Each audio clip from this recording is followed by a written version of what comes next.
അയൽവക്കക്കാർ പറയും നീ നശിപത്തേയുള്ളത്, മാതാപിതാക്കൾ പറയും നീ ഗുണം പിടിക്കത്തില്ല, നാട്ടുകാർ പറയും നിന്നെ നീ രക്ഷപ്പെടത്തില്ല, വീട്ടുകാർ പറയും നിനക്ക് ഗതിയുണ്ടാവത്തില്ലെന്ന്. നീ അത് വിശ്വസിച്ചിരുന്നു?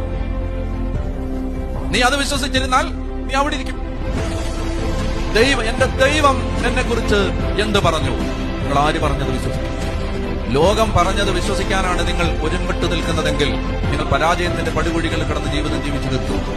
നിങ്ങളെക്കുറിച്ച്, നിങ്ങളെ സ്നേഹിക്കുന്ന, നിങ്ങളുടെ യശസ്സും ഉയർച്ചയും അഭിവൃദ്ധിയും ഐശ്വര്യവും മാത്രം ലക്ഷ്യം വെച്ച് മനോഹരവും മോഹനവുമായ പദ്ധതികൾ നിങ്ങളെക്കുറിച്ച് രൂപപ്പെടുത്തി നശിച്ചു പോകാത്തൊരു വലിയ പദ്ധതി നിങ്ങൾക്ക് വേണ്ടി ഒരുക്കി വെച്ച് നിങ്ങളെ എല്ലാ അർത്ഥത്തിലും ഒരു അനുഗ്രഹമാക്കാൻ കാത്തു നിൽക്കുന്ന സർവശക്തനും പിതാവുമായ ആ ദൈവം നിങ്ങളെക്കുറിച്ച് പറഞ്ഞ കാര്യങ്ങളാണ് ഈ 36,000 വാക്യങ്ങളിലായി 73 ഗ്രന്ഥങ്ങളിലായി നിങ്ങളുടെ കയ്യിൽ വെച്ച് തന്നിരിക്കുന്ന വേദപുസ്തകത്തിലുള്ളത്. നിങ്ങളെക്കുറിച്ച് ദൈവത്തിന്റെ കണ്ണ്, ദൈവത്തിന്റെ വാക്ക്, ദൈവത്തിന്റെ അരുളപ്പാട്, ദൈവം പറഞ്ഞ കാര്യങ്ങൾ നിങ്ങൾ എന്ത് വിശ്വസിക്കും? നിങ്ങൾ എന്ത് വിശ്വസിക്കും എന്നുള്ളത് നിങ്ങൾ തലവര തിരുത്താൻ പാടില്ല.